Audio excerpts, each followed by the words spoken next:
இதோ உங்களோட favourite person உங்களை விட்டு போயிருக்காங்களா? அவங்க விட்டுட்டு போல, நான் அவங்கள ஏமாத்திட்டு போயிட்டேன். அதையும் நீதான் கொடுத்தா. அவங்க வீட்டுல யாரும் அவங்கள என் கூட பேசுறதுனால அவங்க வீட்டுல அவங்கள சேர்த்துக்கறல. அதனால அவங்க வீட்டுல இருந்து எனக்காண்டி இங்க மதுரைக்கு வந்து ஹாஸ்டல் சேர்ந்து எனக்காண்டி படிச்சு பீஸ் வச்சிருக்க காசை கூட சாப்பாடு கேட்டா கொடுத்து எல்லாம் பண்ணாங்க. ஆனா நான் அவங்கள ஏமாத்திட்டு போயிட்டேன். ஒரு மாதிரி தப்புன்னு இன்ன வரைக்கும் உறுத்திக்கிட்டே இருக்கு.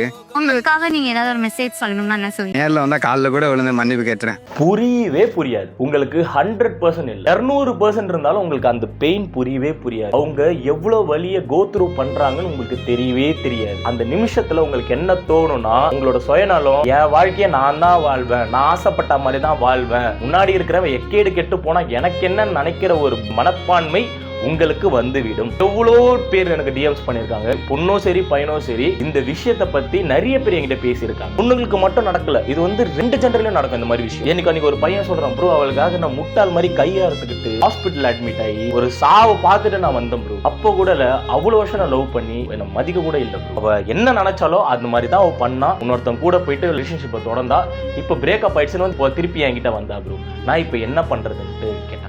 Never accept. Once a seater is always a seater. எனக்கு சம்டைம்ஸ்ல இந்த ஒரு லவ்ன்ற ஒரு விஷயத்துல நான் பார்த்ததெல்லாம் வேற. பட் எனக்கு இப்போ என்ன தோணுதுன்னா, ஓவரா பாசம் காமிச்சு அவங்கள ஓவரா கேர் பண்ணிக்கிட்டு அந்த மாதிரி ஒரு தப்பான பார்ட்னர் கிட்ட நம்ம காமிச்சிட்டு இருந்தா அது எல்லாமே வேஸ்ட் ஆகுதுன்ட்டு எனக்கு ஒரு ஃபீல் ஆகுது. அது அவங்களுக்கு ஒருவேளை எரிச்சல் ஆயிடுதுன்ற ஒரு கேள்வியே எனக்கு வந்துருச்சு. நான் அடிச்சு சொல்றேன், நீங்க ஃபீலே பண்ண மாட்டாங்க. ஆனா எப்ப ஃபீல் பண்ணுவாங்கன்னா, இதே விஷயம் அவங்களுக்கு நடக்கும் பாருங்க. யாருக்காக இவங்களை கழட்டி விட்டு இன்னொருத்தங்க கூட போனாங்களோ, ஒருத்தங்களோட இன்னொருத்தங்க பெட்டரா இருக்கும் போது தான் அந்த ஒரு மண்டையில இருக்கிற அந்த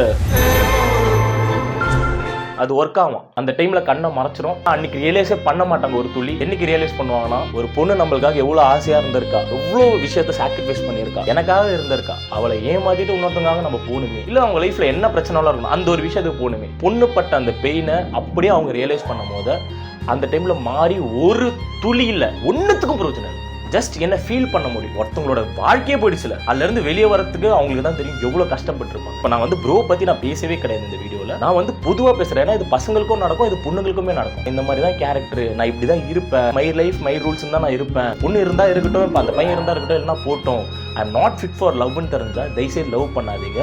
ஏன்னா நீங்க வந்து சும்மா ஒரு நாள் பண்ணாலும் 2 நாள் பண்ணாலும் அது லவ் தான். அதுக்குள்ள அவங்க உங்க கூட வாழ்க்கை ஃபுல்லா ஒரு கனவே காணி வச்சிருப்பாங்க. அதை நீங்க சுக்குநூறா உடைச்சிட்டு போகும்போது அந்த பெயின் எப்படி இருக்கும்னு உங்களுக்கு சொன்னாலும் புரியாது. உங்களுக்கு பார்ட்னரா பார்க்காம ஒரு மனுஷனா பாரு, அந்த பாயிண்ட்ல உங்களுக்கு புரியவே புரியாது. இதான் உண்மை. இந்த லவ்ல இருந்து தப்பிச்சா போதும் தான் உங்களுக்கு இருக்குமே தவிர்த்து கொஞ்சம் நேரம் கூட அவங்க எப்படி ஃபீல் பண்ணுவாங்க நீங்க யோசிச்சு பார்க்க மாட்டீங்க. நான் சேஃபா இருக்கணும், நான் சந்தோஷமா இருக்கணும், அதுதான் உங்க மைண்ட்ல தோணும். அப்படி இருந்ததுன்னா congratulation, you are going to help bro. குறுக்கு வழியில் வாழ்வு தேடிடும்